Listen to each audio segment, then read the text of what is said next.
Good morning students and friends. हम लोग आज पढ़ेंगे यूनान का राष्ट्रवाद या यूनान का राष्ट्रीयता एकीकरण पढ़ेंगे। ठीक है, तो यूनान के बारे में पढ़ेंगे बच्चों। तो यूनान का स्वतंत्रता बोल सकते हैं या राष्ट्रवादी एकीकरण कह सकते हैं आप, एकीकरण। तो चलिए यूनान के बारे में सुनते हैं। यूनान का अपना एक अतीत रहा है, अपना बहुत एक समाज में प्रतिष्ठा रहा है। यूनान सबसे पहले आगे था, सिकंदर भी यहाँ कहीं यूनान का ही था और सिकंदर का गुरु का नाम अरस्तु था। इसका अपना एक बहुत बड़ा इतिहास रहा है। यूनान है जो विचार, इसका अपना हर चीज़ में आगे था। विचार, फिलॉसफी, दर्शन, कला, चिकित्सा, मतलब जो चिकित्सा पद्धति था, चिकित्सा पद्धति, ये सभी चीज़ में यूनान सबसे आगे था और शुरुआती था। यूनान में की स्वतंत्रता की भावना या राष्ट्रवादी एकीकरण का भावना फ्रांसीसी क्रांति से आता है। फ्रांसीसी क्रांति से। और हम बोले थे आपको कि फ्रांसीसी क्रांति से ही सबका शुरुआत हुआ था। फ्रांसीसी क्रांति का शुरुआत कब हुआ था? तो पढ़े थे 1789 ईस्वी में। तो समझ गए, यूनान का अतीत गौरव था, बहुत पुराना था। विचार, दर्शन, कला, चिकित्सा पद्धति, संस्कृति सब यहाँ सबसे पुराना था। सब ये सभी देशों का प्रेरणा स्रोत था। ये सभी देशों का कौन? यूनान प्रेरणा स्रोत था बच्चों। आप देखिए कि फ्रांसीसी क्रांति था तो, और यूनान में सबसे पहली खासियत क्या थी कि यूनान में जाति, संस्कृति और धर्म, सांस्कृतिक और धर्म तीनों एक ही था। यूनान में जाति, सांस्कृतिक और धर्म तीनों एक ही था। एक ही जात के थे, एक ही सांस्कृतिक सबका था, एक ही धर्म था। लेकिन इतना होने के बावजूद भी, जैसे हमारे देश में कहा जाता ना, बहुत सारे अनेक धर्म है, बहुत ज़्यादा धर्म है, हिंदू, मुस्लिम, सिख, ईसाई, लेकिन नहीं, यहाँ एक ही धर्म के लोग थे, एक ही जाति थे, एक ही सांस्कृतिक था। फिर भी सोचिए, जहाँ पर इतना महान थे, सिकंदर महान हुए, वो भी किसी का गुलाम था। और ये यूनान गुलाम था बच्चों तुर्की देश का। तुर्की देश का गुलाम था। तुर्की देश से गुलाम से छुटकारा पाने के लिए यहाँ के लोगों ने एक संगठन बनाया। उस संगठन का नाम था हिथेरिया फिलायक। याद रखिएगा कि पूछेगा कि यूनान अपनी आज़ादी के लिए, स्वतंत्रता के लिए तुर्की के खिलाफ कौन सा आंदोलन सुनाया? हिथेरिया फिलायक। और हिथेरिया फिलायक की आंदोलन का नाम है किस स्थान पे? ओडेसे नामक स्थान पे। ओडेसे नामक स्थान पर इन्होंने किया था। ठीक है, हिथेरिया फिलायक ओडेसे नामक स्थान पर आंदोलन किया। अब आगे चलते हैं। इतना लिख लेंगे, यूनान की स्वतंत्रता खोजेगा तो। इतना लिखने के बाद दूसरा भी वो पॉइंट में क्या होता है कि एक लॉर्ड वायरन एक इंग्लैंड के कवि थे बच्चों, इंग्लैंड कवि थे। तो लॉर्ड वायरन नाम का एक इंग्लैंड के कवि थे जो अपने देश के लिए नहीं, यूनान देश के लिए शहीद हो गए थे। सोचिए, इनका एक कहनाम था, द सोल्जर, एक पोएम है, 12th में पढ़ना है, उसमें ये डेडिकेट किया है। तो यूनान देश के लिए शहीद हो गए। बस इनका कहनाम था कि हम शहीद कहीं भी हो, लेकिन हमारा जो शव है हमारे देश में ही दफन हो। इनका बड़ा था। तो जैसे लॉर्ड वायरन एक कवि थे इंग्लैंड के, यूनान के देश के लिए शहीद होते हैं, इतना होते ही पूरे यूनान के सपोर्ट में, जैसे ही शहीद है तो पूरे यूनान के सपोर्ट में इंग्लैंड, रूस और फ्रांस इनके समर्थन में आ जाते हैं। तो बच्चों 1821 में अलेक्जेंडर चिपलांसिटी थे। अलेक्जेंडर लिखने में थोड़ा प्रॉब्लम हो जाएगा वर्ड में, अलेक्जेंडर चिपसिलांटी थे। इन्होंने दबाना शुरू किया, कुचलना शुरू किया। ये समझिए कि सबसे बड़ी यूनान लोगों को स्वतंत्रता का शुरुआत यही से होता है, कुचलना शुरू करते हैं। तो जो रूस के राजा थे, याद रखिएगा, आगे पढ़ेंगे, रूस के राजा को जार कहते हैं। याद रखिएगा, रूस के राजा को जार कहते हैं, राजा को क्या कहेंगे, जार कहते हैं। तो जैसे अलेक्जेंडर चिपसलांटी दबाना शुरू करते हैं तो रूस के जो राजा है जार अलेक्जेंडर, ये यूनानियों के राष्ट्रवाद के समर्थन थे। ये चाहते थे कि यूनान आज़ाद हो, लेकिन वही आप सुन ही रहे हैं, इनके डर से, कौन थे भाई, मेटरनिख, इनके दबाव के कारण कुछ बोल नहीं पा रहे थे रूस के राजा, ये मेटरनिख के कारण। और मेटरनिख जानते हैं ना कैसा था, निरंकुश और प्रतिक्रियावादी, कोई बदलाव ना चाहता था, राजतंत्र है तो राजतंत्र ही रहेगा, इनके दबाव के कारण। फिर इन लोग 1826 में बच्चों रूस का राजा बदल चुका था, रूस का राजा जो जार था वो बदल चुका था, अब आ गए थे जार निकोलस द्वितीय। इन्होंने, जार निकोलस द्वितीय ने बच्चों, जार निकोलस द्वितीय और जो यहाँ का फ्रांस के राजा थे, सॉरी फ्रांस के नहीं, इंग्लैंड, जो इंग्लैंड के थे, ब्रिटेन के, वो दोनों के बीच में बैठक होता है, सम्मेलन होता है इंग्लैंड के राजा के साथ। तो जैसे ही रूस के राजा जार निकोलस द्वितीय और इंग्लैंड के राजा के बीच में बैठक होता है, तो इतने में बच्चों क्या होता है कि 1827 ईस्वी में फ्रांस भी आ जाता है। अब क्या हुआ कि 1827 में एक पेरिस सम्मेलन होता है, पेरिस में लंदन में एक सम्मेलन होता है,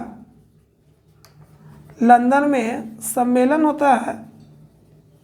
तो जैसे लंदन में सम्मेलन होता है बच्चों, तो क्या होता है कि अब फ्रांस का राजा चार्ल्स दसम, सोचिए ये 9th में पढ़ना था, चार्ल्स दसम, फ्रांस का राजा चार्ल्स दसम, रूस के राजा जार निकोलस द्वितीय, याद रखें, फ्रांस का राजा चार्ल्स दसम और रूस का राजा जार निकोलस द्वितीय और इंग्लैंड मतलब ब्रिटेन के राजा, तीनों ने मिलकर यूनान को समर्थन करने का सोचा।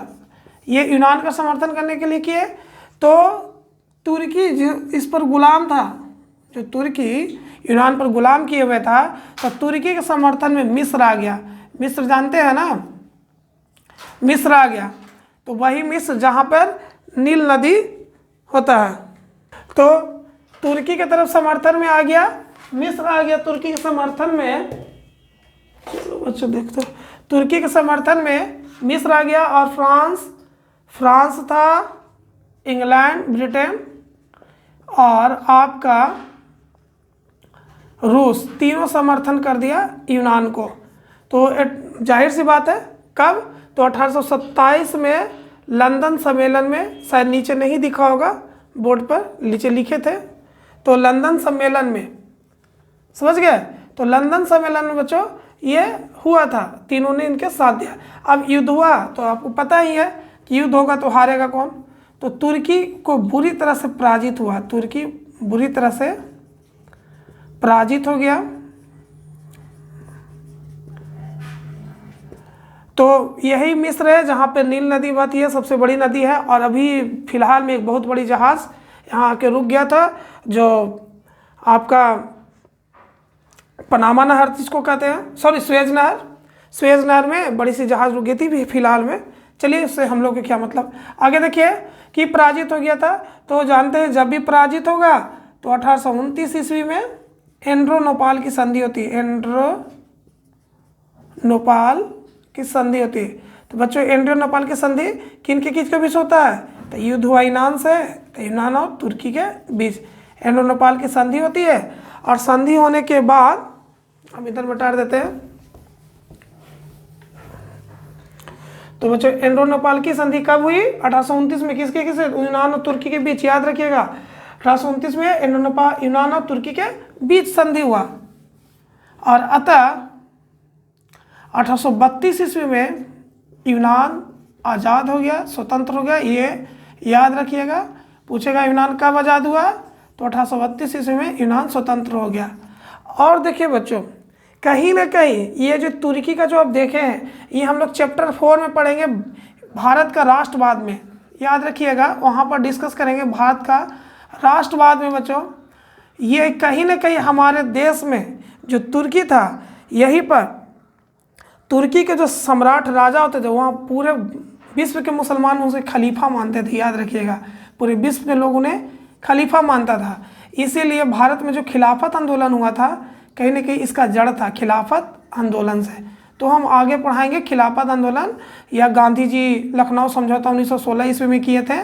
तो ये सब जो है आपको चैप्टर 4 में पढ़ने के लिए मिलेगा बच्चों।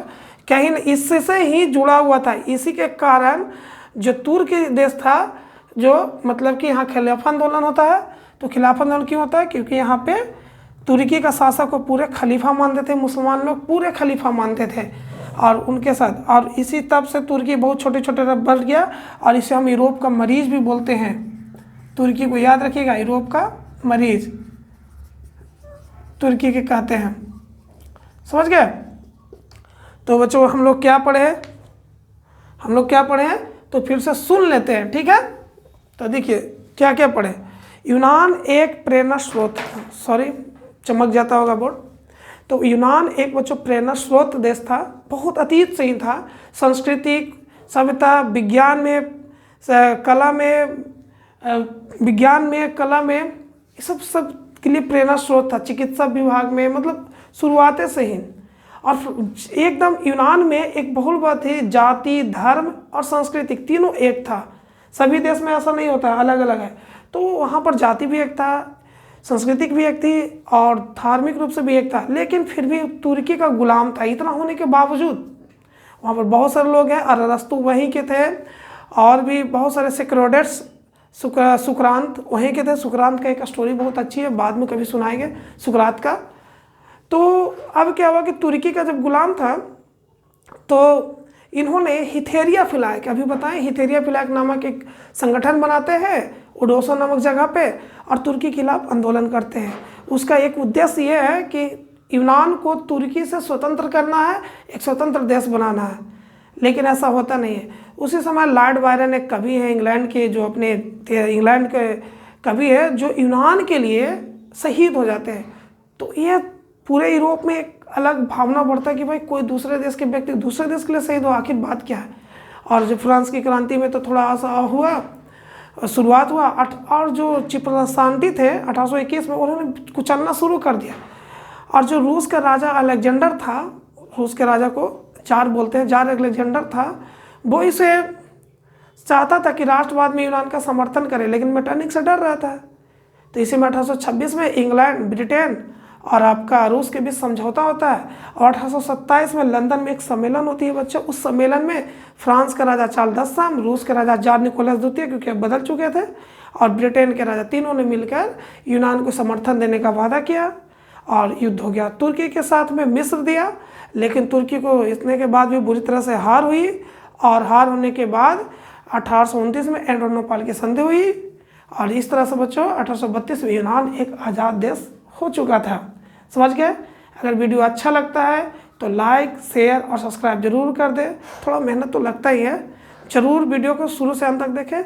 हम कोशिश करेंगे समझ में आए। जो ना थोड़ा प्रॉब्लम हो तो कमेंट करें, ठीक है? इस तरह से पूरा हिस्ट्री कंप्लीट करेंगे, तब दूसरा टॉपिक शुरू करेंगे, ठीक है? सब्सक्राइब करिए। थैंक यू, धन्यवाद।